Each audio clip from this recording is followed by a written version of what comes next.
दोस्तों, बजट पे बहुत चर्चा हो रही है। देश में बजट को लेके बहुत बातें भी हो रही हैं, प्रतिक्रियाएं भी आ रही हैं। पिछले साल बजट का हलवा खाया था। इस बार मधुबनी साड़ी में हमारी वित्त मंत्री निर्मला सीतारमण आई और उन्होंने बजट जब प्रस्तुत किया तो बिहार की तमाम योजनाएं ऐसी लगी जैसे उनको बिहार की तरफ पूरा फोकस था। काश महाकौशल की भी कोई साड़ी होती और वो पहन के आती, और हम इस उम्मीद में कि महाकौशल के लिए बहुत कुछ दरवाजे खुल जाते, विकास के पैसे की बरसात होने लगती। आज हमारे साथ हैं नो न्यूज़ ऑनली व्यूज़ पर हिमांशु खरे जी, जबलपुर चैम्बर ऑफ कॉमर्स के सचिव हैं, और हम आपका स्वागत करते हैं। बजट को लेके पिछली बार भी हमने आपसे चर्चा की। क्या लग रहा है कि बजट जो है वो किस तरीके से आम आदमी के लिए बहुत कुछ करने का है? नो न्यूज़ ओनली व्यूज़ में आपने मुझे पुनः आमंत्रित किया, इसके लिए आपका हार्दिक आभार। पहले जो आपने बात बोली, बहुत अच्छी बात बोली कि अगले वर्ष के लिए हम लोग कुछ कोशिश करेंगे कि महाकौशल का कुछ विशेष परिधान बनाएं और माननीय वित्त मंत्री जी को पहले से दें कि आप हमारे महाकौशल के परिधान में बजट को पेश करें, जिससे कि शायद उनके पिटारे में से हमारे क्षेत्र को भी कुछ प्राप्त हो सके। ये मध्यम वर्ग को एक सांत्वना देने वाला बजट रहा है। यदि इस वर्ष बजट में मध्यम वर्ग का ध्यान नहीं रखा जाता तो स्थिति इतनी ज्वलनशील और विस्फोटक हो चुकी थी कि मध्यम वर्ग के पास में जो उसके पास का जो पूंजी थी, उसके पास जो तनख्वाह का पैसा हो, व्यापार की पूंजी हो, पैसा हो, धीरे धीरे निकल रहा था। और मध्यम वर्ग को पिछले अनेकों वर्षों से बहुत ज़्यादा हिट किया गया है बजट में। बहुत कुछ जो उसकी ज़रूरतें थी, इच्छाएं की बात तो रहने दीजिए, ज़रूरतें थी वो भी पूरी होने का नाम बजट में नहीं ले रही थी। तो इस बार वित्त मंत्री ने पहले जो इनकम टैक्स स्लैब में रिलैक्सेशन दिया है, इसका एक बड़ा इम्पैक्ट मिडिल क्लास के ऊपर पड़ेगा। कुछ पैसा जो वो बचाएगा वो निस्संदेह बाज़ार में आएगा, जिससे कि हमारे जो बाज़ार में एक मंदी की स्थिति बनी हुई है वो धीरे धीरे उसको कम करने में एक सहायता प्राप्त होगी। कुछ जो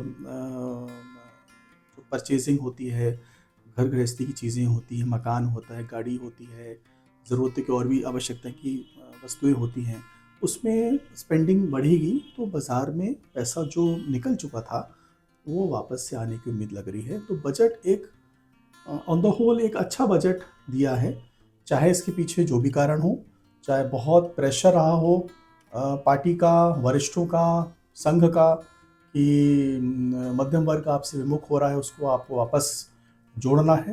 क्योंकि सिर्फ धार्मिकता और राष्ट्रवाद से घर नहीं चलता। घर चलाने के लिए आपको अच्छे रोज़गार के साधन, अच्छा व्यापार, अच्छा उद्योग भी चाहिए है।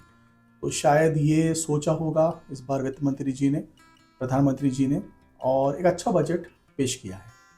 बजट को लेके जब भी बात आती है, क्या है कि रुपये के डॉलर के मुकाबले जो अवमूल्यन हुआ है, जैसा कि प्रधानमंत्री नरेंद्र मोदी बतौर मुख्यमंत्री गुजरात के जब थे और प्रधानमंत्री पद के दावेदार थे, तब उन्होंने कहा था कि जिस देश का रुपया गिरता है उस देश का सरकार, उसकी सरकार भी गिरी होती है, उसकी सरकार भी गिरी हुई। क्या लग रहा है कि अब जाके कुछ हम अब डॉलर के मुकाबले कुछ अपना सीना खोल सकेंगे?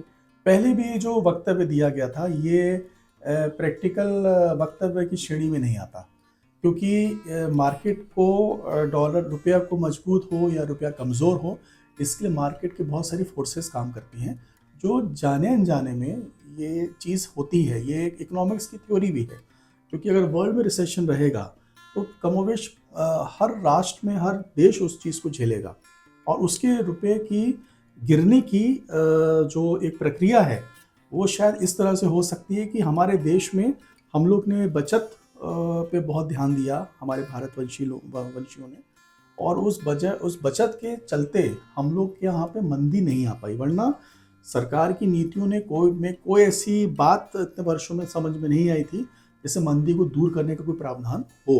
अंशु जी, एक जगह मैं रोकना चाहूँगा। मनमोहन सिंह अब नहीं है, लेकिन वे एक बहुत बड़े अर्थशास्त्री थे। इस बजट में आपको कहीं मनमोहन सिंह की सोच की झलक दिखी क्या? जी, इस बार जो कोशिश की गई है कि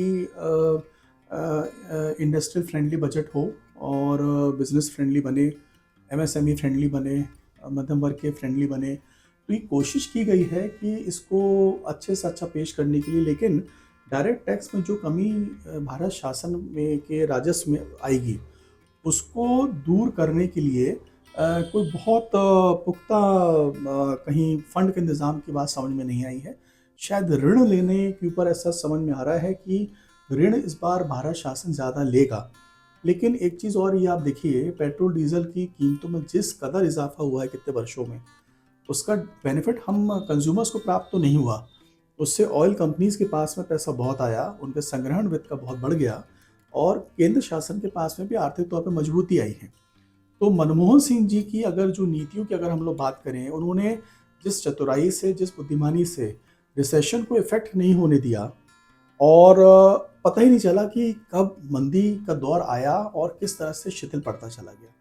तो वो उनकी एक अमिट छाप कायदे से इस बजट में तो दिख रही है और ये इनके पुराने बजटों में भी अगर दिखाई देती, तो शायद हमारे प्रीवियस बजट्स भी बहुत अच्छे बन रहे होते।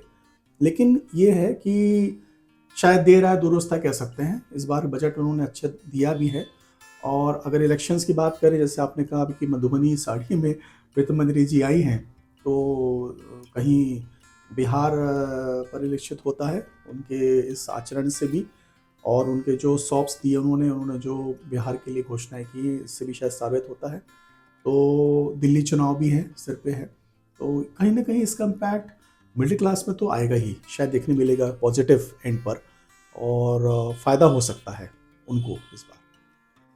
तो दोस्तों, आप देख रहे हैं कि जिस तरीके से बजट आ रहा है, बजट से संभावनाएं बहुत हैं और बजट में कहीं ना कहीं बिहार का चुनाव और दिल्ली के चुनाव का भी असर है। उम्मीदें बहुत कुछ हैं, देश के हर आदमी की ज़रूरतें बहुत हैं और सपने भी बहुत हैं। इस बजट से कितने सपने पूरे होंगे, इस बारे में तो तभी कहा जाएगा जब उसके परिणाम सामने आएंगे। लेकिन फिलहाल यही कहें कि कभी महाकौशल की साड़ी पहनकर भी वित्त मंत्री सीतारमण बजट पेश करें और महाकौशल की भी तकदीर खुल जाए। नो न्यूज़ ऑनली व्यूज़ पर आज बस इतना ही। हिमांशु जी, बहुत बहुत आपका धन्यवाद। बहुत बहुत धन्यवाद। नमस्कार।